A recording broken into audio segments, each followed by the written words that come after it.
Hello, and welcome to another episode of Around the Verse, our weekly look at Star Citizen's ongoing development. I'm Sandy Gardner.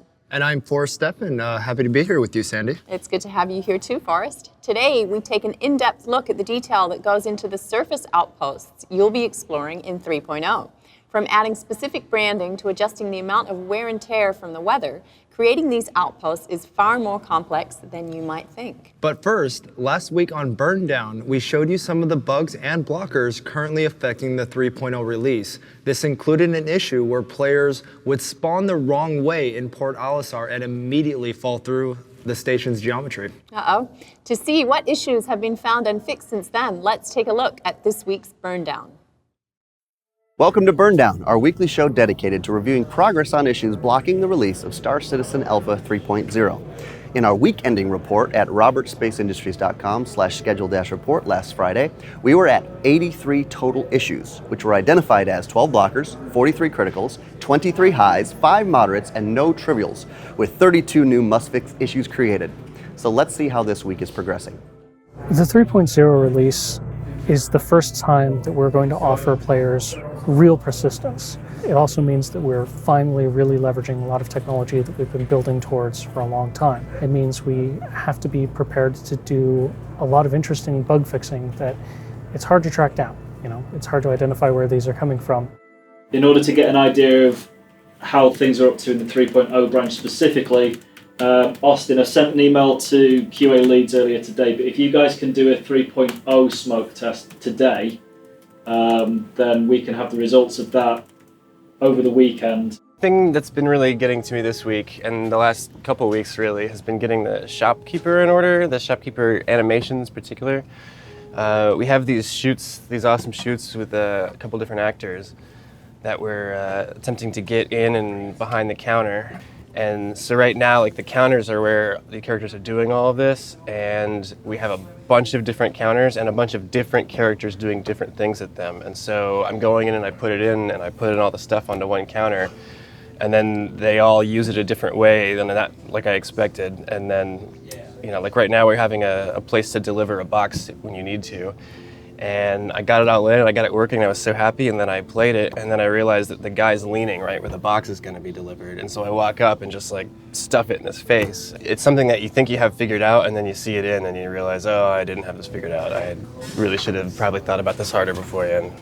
Coordinating with the UK and the design team over here to go through and just get the animations in, get the face team to have this synced. So this is all now 1-to-1, so she's actually playing face animations. And then getting all of that to work in Subsumption so that if you go in as a player, not only will she be able to do this, but she'll be able to intelligently turn and look and be like, hey, how's it going? This right here, this is the result of thousands of hours of, multiple, and it's not one person.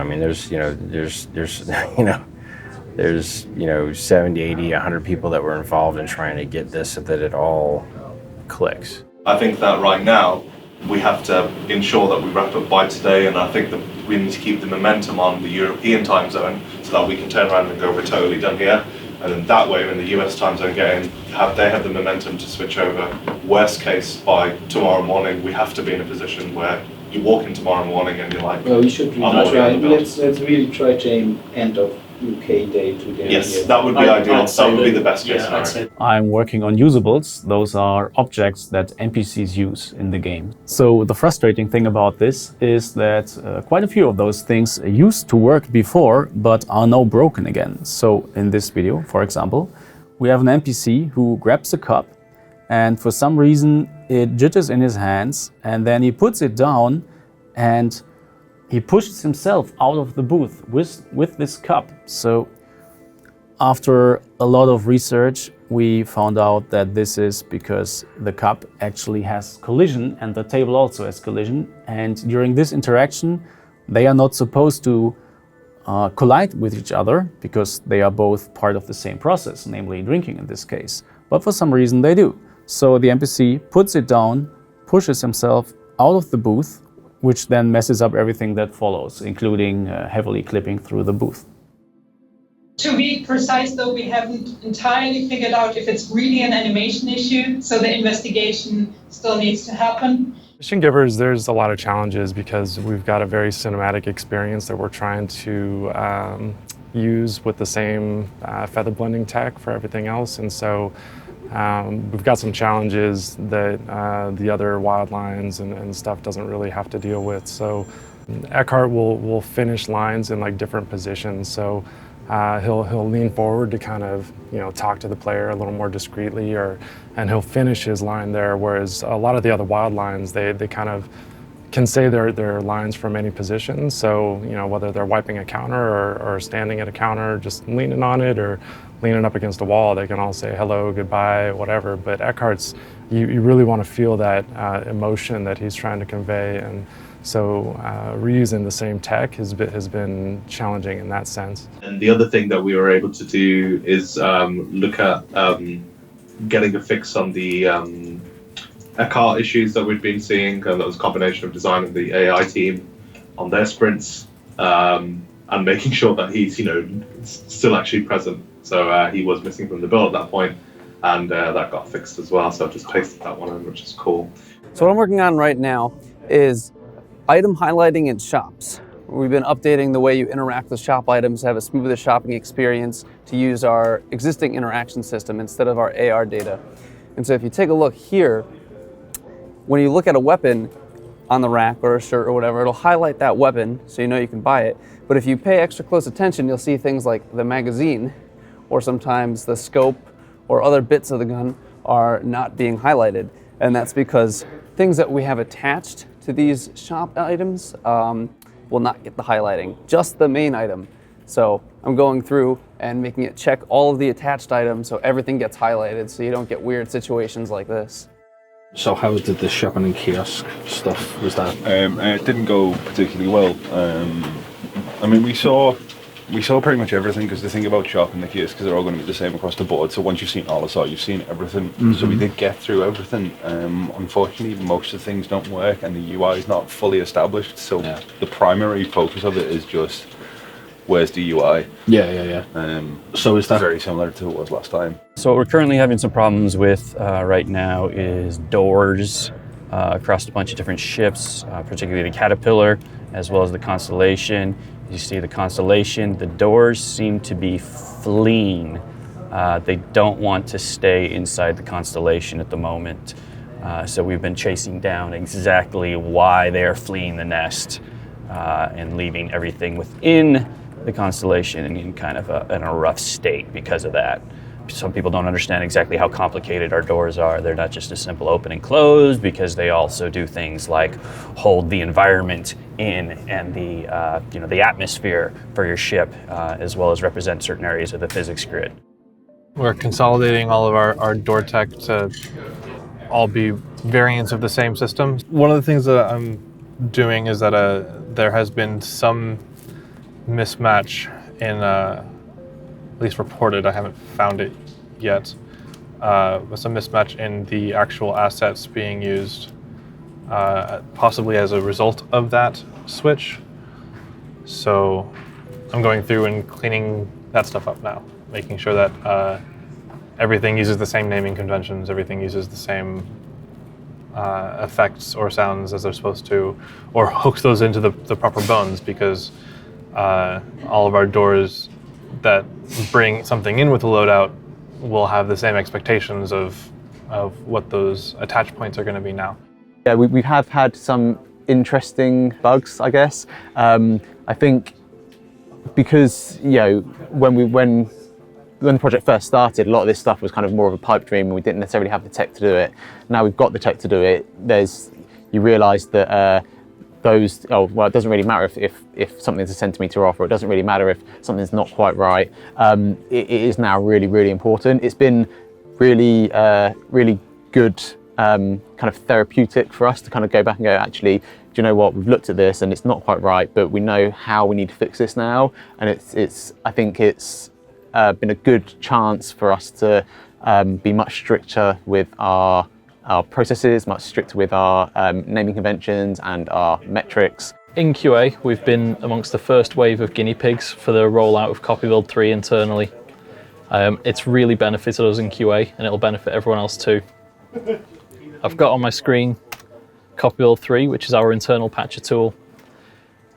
And right now, I'm just going to be incrementing a 3.0 build to the next version. So as it goes through, it's picking up on what data we do already have from our previous run, and it skips over anything it doesn't need to do and just does the downloads it does.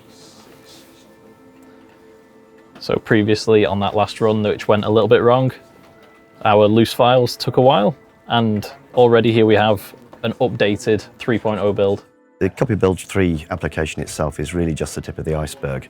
We've got many people working on lots of different moving parts to get this to actually work, from the build guys over in Austin through to engineering in Frankfurt, who have actually developed the patcher that CopyBuild 3 is based upon. So really this week's been tying up all the loose ends. Had a few issues sort of last minute, realising that we couldn't launch because we needed some changes making to the build system. However, that's all got resolved and we launched hopefully successfully today. So Quantum Drive involved two major things: getting the ship across the system wherever we're going at, fractions of the speed of light, and ensuring they got there safely. We've been getting the ships there, no problem. Getting there safely has been the issue. If two people want to jump to the same point, there were chances of them colliding, asteroids getting in the way, stuff like that. So our biggest issue now has been dealing with the potential collisions along the way and preventing that. So detecting at a tenth or 2/10 the speed of light, am I about to hit something, and stopping soon enough. We've had several issues where people would jump to the same point and arrive on top of each other and just explode. The big one we had for a while was people would jump to a planet or whatever and end up inside the star in the center, and you would just see a glowing circle and be like, what's going on? Look around, oh, I am now the star of the system. Now we're still knocking more out than coming in, and at the time we're filming this, we resolved 54, with 46 being added to our must-fix list, and we're currently sitting at 88 issues blocking this first release. While across all of our internal branches, we've checked in over 2,052 updates this week alone. The next time our public schedule gets updated, you can see even more progress as we work to keep you as up-to-date as we are internally. Also, we've officially moved our development team over to the 3.0 branch, which is another great milestone for us to further triage issues coming in and get us ever closer to our first release to non-CIG testers. Our optimizations and polish are making for better testing, allowing us to move quicker into regression and bug identification. So come back next week to see the progress we're making here on Burndown. Just a reminder that there won't be an ATV next week while we're at Gamescom. In the meantime, you can check out the production schedule on our website to track the progress of 3.0. And speaking of 3.0, one of the features we've showcased in the upcoming release is the ability to visit a variety of surface outposts. Scattered across Crusader's moons, these outposts will be places for you to explore, do missions, and cross paths with other players. Now, let's take a look at the team responsible for making these outposts interesting and connected to the surrounding environment.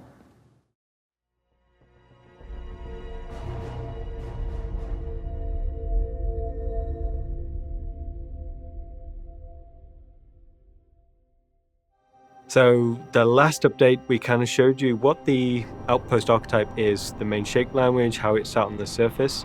Whereas now we're going to go a little bit deeper into the branding and the integration and the detailing that we're going to put into the interiors. So we're given a brief and it will be quite light in terms of narrative, and they'll say something like, Riari is a high-tech hydroponic lab that grows cutting-edge bioengineered plants, and they used it in medicine. So then they'll also say what the feel will be. It'll be like clean, organized, scientific, nice place to work. And I just convey that in a visual method. So this isn't just a process that can just be done in an instant. It's a progressive thing. So I'll do like a first iteration, and that will probably just involve maybe putting down a selection of props, and then I'll then pass that on to my leader and art director, and they will review it. And they will say, okay, maybe the feel here isn't quite what we need. We need something maybe a little more sterile or something a little more cleaner. Say, for example, something like the drugs farm, we need something a bit more sinister looking. So it's a process of layering the dressing and then building up an authentic atmosphere. So we go from that initial point and then we'll get to the end where we're kind of happy with it and we feel like when you walk in, then the player goes, wow, this looks cool. Traditionally, what you'd do is you'd concept out your Vista shot and kind of describe where the location is. Whereas now with the tools we have, it's actually more natural, more organic to just have a little scout around. That way, you kind of get natural happy accidents. So for example, you might find a location where there's a nice kind of ridge line and then there's maybe a gas giant just peeking over the horizon, and then that's when we start saying this would be a good location. You also get that second element of believability where, rather than just putting down an arbitrary location, it's would people actually build there, but this way we can almost validate the location, is it believable, would people build there, and then that's when we can start establishing our compositions. I've found a lot of times where I've decided on a place for an outpost and I've dropped the tag point down, and then I fly maybe a mile to the left and I think, oh, this is a much better place to put that outpost. Delete the old one, move my tag point, drop it down there, and it's the process of 30 seconds. So, it's very quick to iterate on. I do basically fly around the moon and think, oh, this is much better. Oh, the gas giant hanging in the sky just here really looks good, so let's put an outpost here. And I tend to move things around quite a lot. So secondly, about integration and believability, it comes to the surfacing, the weathering. So when you see an outpost, you kind of should see an indication about how long he's been in that landscape, the type of climate that's been happening there, and thirdly, the type of people that live in this location. So these three factors go a long way for describing, the visual style of this location. So if one of these elements is slightly off, then it'll kind of break that immersive element. So it's something we always pay attention to. Then we integrate these outposts onto the planet, and basically that just means how it fits in. If it's a sandy planet, you want the outpost to have some of that to help it embed it, and it doesn't look like it's floating on this planet, and it's nothing to do with the environment. Obviously, it's an environment, and it will take part of that on. And we have several levels of how we integrate our outposts onto a planet's surface. We've got the outpost itself, the exterior walls and the ramps and the stairs. They have a blend map which takes on some of the texture information from the outpost. Some of that's done procedurally, so by the base of the outpost, it actually uses a bit of tech to blend the planet surface into the texture of like the stilts and the ramps. And then we have our actual walls having their own blend map. So if it's a sandy one, it will blend. Sand will come in the gaps and the crevices, and then the icy one, the same kind of thing. Ice will build up like frost. If it's like in a jungle environment or more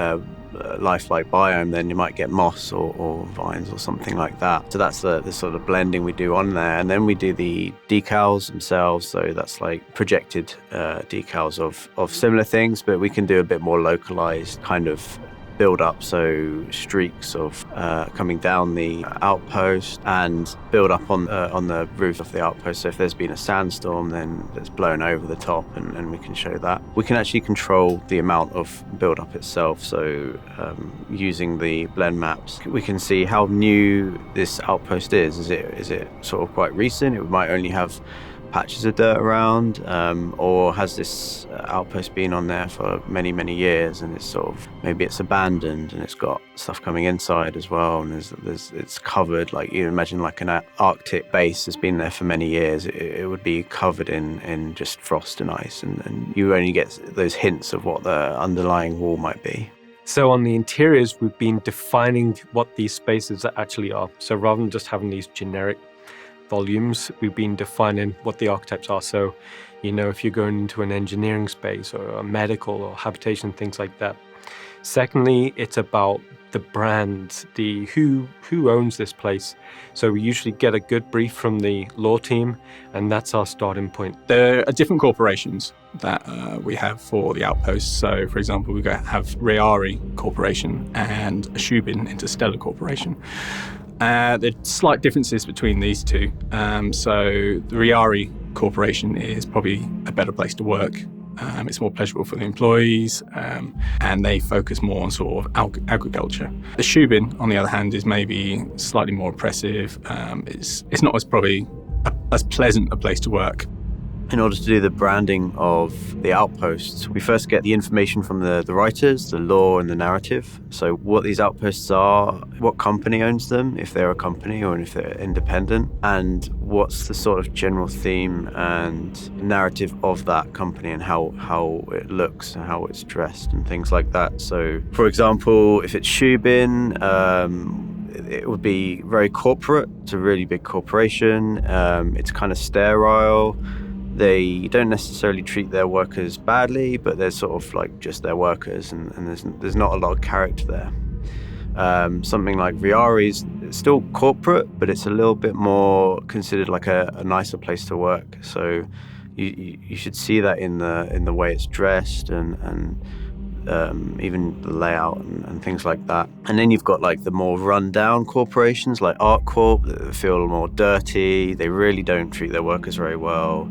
And then you have the independent companies, so they wouldn't be as dirty necessarily, but they wouldn't be as tidy as a corporation. They'd have a bit more character because they're kind of like a home from home. So someone saved up a bit of money, managed to sort of buy up a mining machine and started their own little independent. So they'd be more character, it might be a bit messier, but they'd be living there as well. That's kind of interesting too.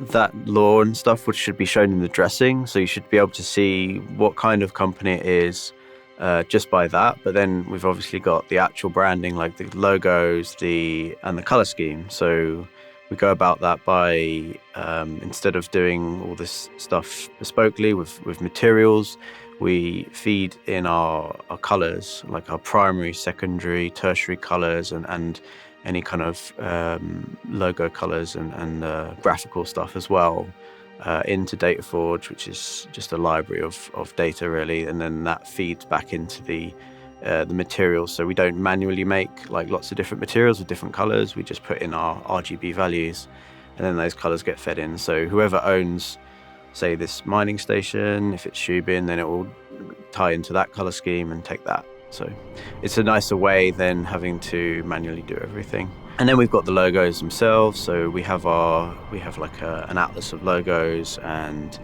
idents and lines and fonts and things like that, and then they get fed in as well. So if Shubin owns this, then it takes this whole set of materials. And then if Riari owns it, then it takes that set of materials. And if it's an independent, maybe it doesn't even have a logo. And we try not to like just plaster logos everywhere. We want to be a bit more subtle. You'd obviously see some, but depends on the corporation. But you know, we don't want to see like Riari everywhere you look. So some corridors might just have like a certain colored line that help you link that to the company, and there might be some, not necessarily logos, but just symbols and things dotted around. Again, just reinforcing that brand. So that's how that's done, and it's great that it's all procedural. So we can just drop one down, say, okay, this is this one, this is ArcCorp. It automatically, I mean, there's a lot of setup, but it will take the color scheme and the logos from that.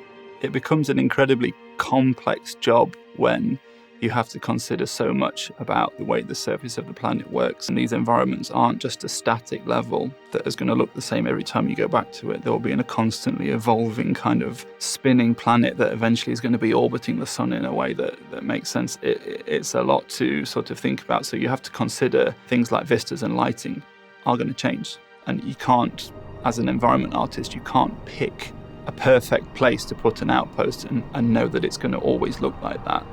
So we have to make sure that we're working towards environments that look good in many different scenarios, because as the moon rotates, it's going to go from day to night. So we have to make sure that it looks good at night and day, but it's the same outpost. So there's a lot of systems talking to one another there.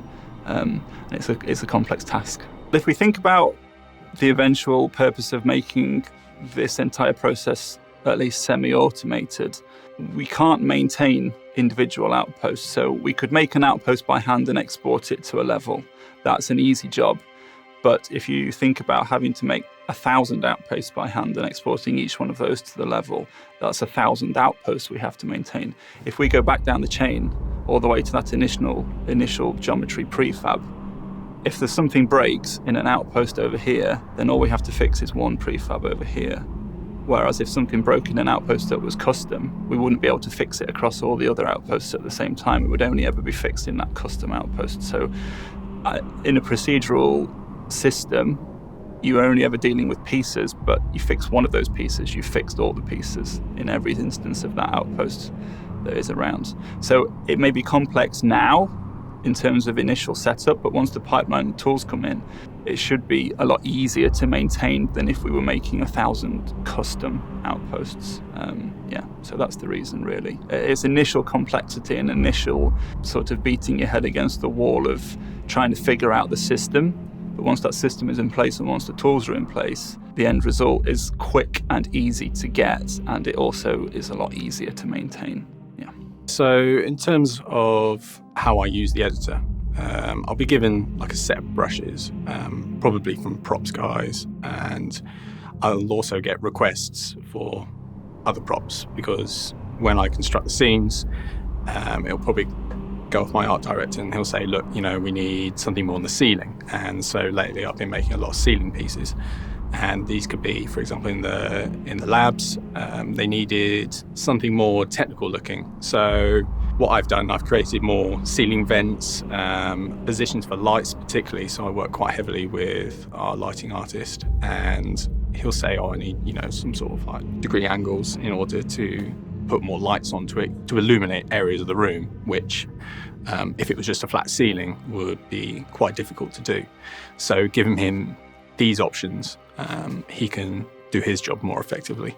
We work with prefabs as well, and these are usually pre-constructed brushes. These can have things like lights in and sound effects and stuff like that. So when I put them down, they're kind of all ready to go, and gives a more immediate sort of look as to what we require.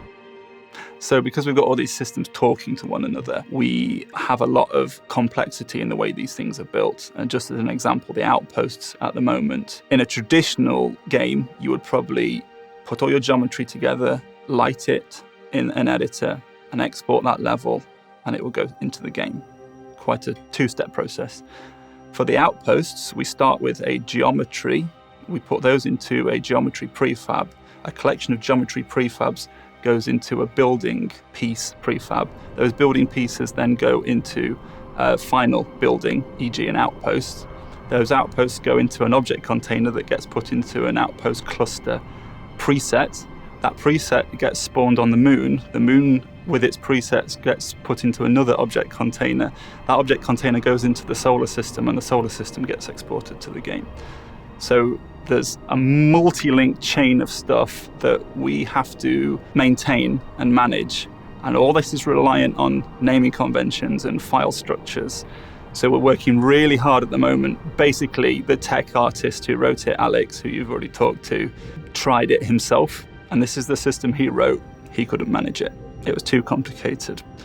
So we are working very hard at the moment to basically take all that middle section out completely and automate it, so that the artist will only ever be involved with that initial start and all the way through to the preset creation and putting the presets onto the moons. All the middle bit with the multiple prefabs and presets and object containers is all going away and should be completely automated, because asking an artist to maintain that level of complexity while at the same time being creative is an impossible request. So our tools guys and our tech artists are working very hard to make that as streamlined as possible, but it's becoming more and more complex as we go along. It relies on us basically building a rule set and a set of automation that makes it completely invisible to an artist and an end user, because otherwise people are going to go insane. What we're looking to do is have the idea of, you have quite a vast landscape, and the player kind of locates one of these outposts. They should start thinking about how long has it been there, who owns it, and things like that. And what we're looking to do is layer that narrative from the outside to the inside, or so all the way down to how the food is arranged on the interior, across from the outside to the interior space, the player should start getting those notes of the narrative all the way through. And I think in contrast to these barren landscapes, to these pockets of quite intense detail, it's quite a nice contrast. So now we're getting a really good idea of how it feels for the player to explore and kind of traverse around these locations. So we're continuing to polish, we're continuing to refine and just get that experience to a very high standard. So we're looking forward to the next release and then getting it out to the public and get people exploring. As you saw, these surface outposts are our next step forward in environmental storytelling. That's right, there'll be narrative clues about who owns the outpost, how long it's been there, and who's lived inside. Be sure to keep an eye out for those details when paying them a visit. And that's it for today's show. Thanks to our subscribers for supporting all of our shows. August's issue of Jump Point will be released tomorrow, so be sure to check it out.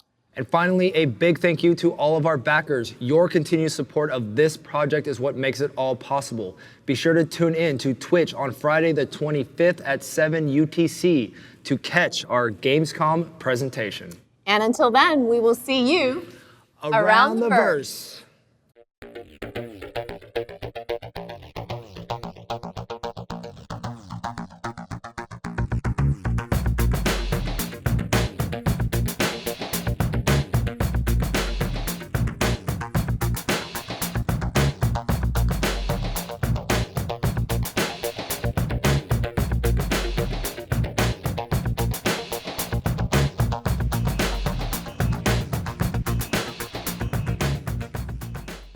Thank you for watching. So if you want to keep up with the latest and greatest in Star Citizen and Squadron 42's development, please follow us on our social media channels. See you soon.